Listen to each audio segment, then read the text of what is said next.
What has become so clear as we monitor these events from state to state is that in this primary, voters are given the appearance of having a voice and a hand in the process when clearly they do not. And I'm telling you, if they had to shut down the system completely, issue an executive order, a PDD, declare martial law, name it, they do whatever. Because no one and nobody is getting in the way of this rigged system. There's no difference between Democrat and Republican at the POTUS or presidential level. So therefore, if no one, Democrat or Republican, would be allowed anywhere near the White House who pledged to destroy the status quo system, then that means it's rigged.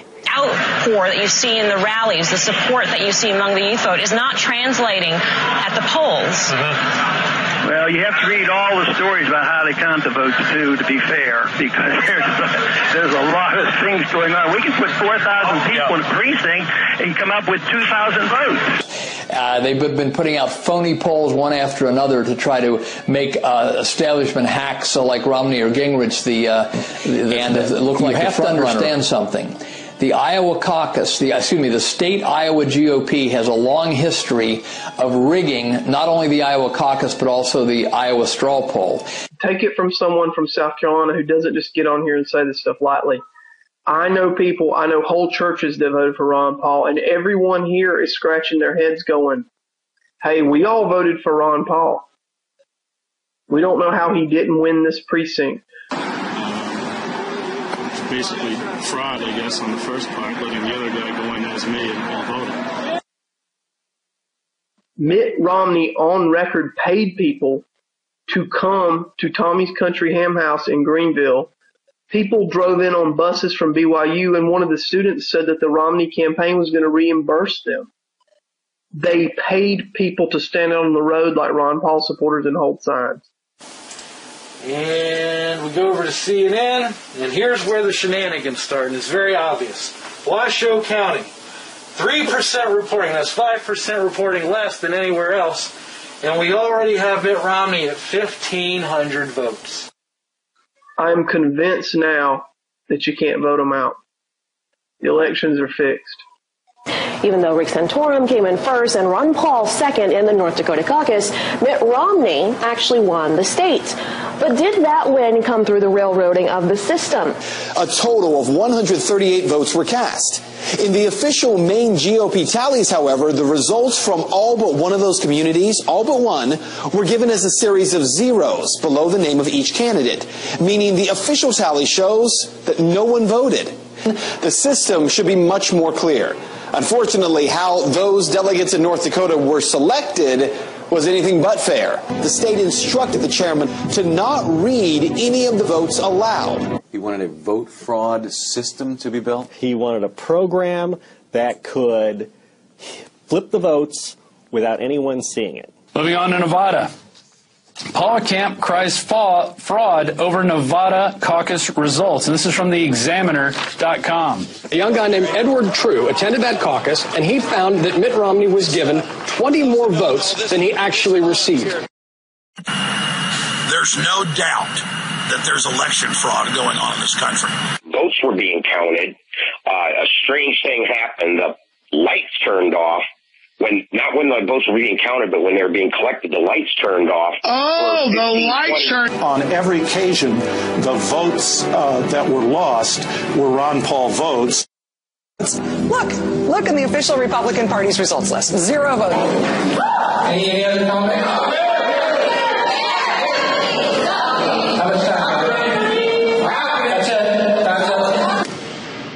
Election supervisors take action tonight after an NBC2 investigation uncovers flawed record-keeping and human error, allowing people who are not citizens of the United States to vote.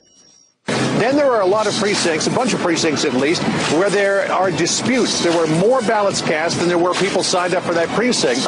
The original article dated Thursday, February 2nd, 2012 at 8:40 p.m. on Thursday, February 2nd. 2012, days before the election. Oh my God, you guys. Mitt Romney did not win Belfast. Ron Paul won Belfast. But sometimes we get thousands of people like this, and we'll take them to the polling booth, and we won't win the caucus. So, a lot of our supporters are very suspicious about it. But the straw votes have been very confusing. I mean, you've probably read in the paper about what happened up in Maine. And I'm fine if you don't vote for my amendment. I just feel like this is an un-American, undemocratic. Prior to voting on the slate, we should have known who was on the slate and which candidate each member of the slate supported. But the state Republican Party planned to give Belfast to Mitt Romney anyway. When Belfast complained about that, the Belfast chairman was told by the state party, quote, "Oh, I'll be sure those numbers are changed." So, did the final tally from Belfast, Maine show Ron Paul winning Belfast, which in fact Belfast says is what happened? No, the numbers did not say that. Here's what they showed. 0. Even though Governor Romney was already declared the winner, the numbers that the state GOP in Maine are reporting are, according to caucus chairman, incorrect. Hey, you can't do that! The camera thing was...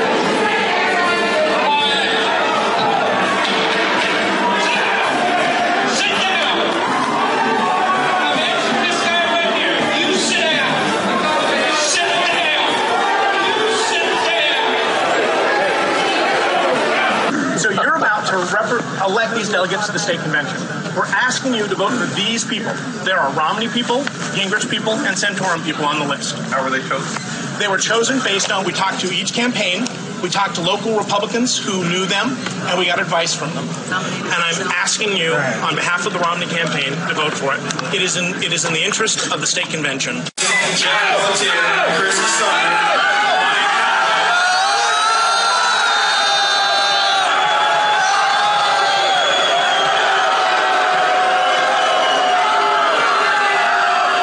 That was fair and that was legal.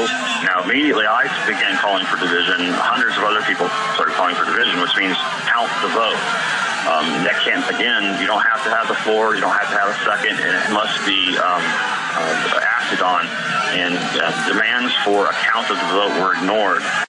Some candidates' supporters are attempting to change the rules of the caucuses in order to manipulate the delegate process.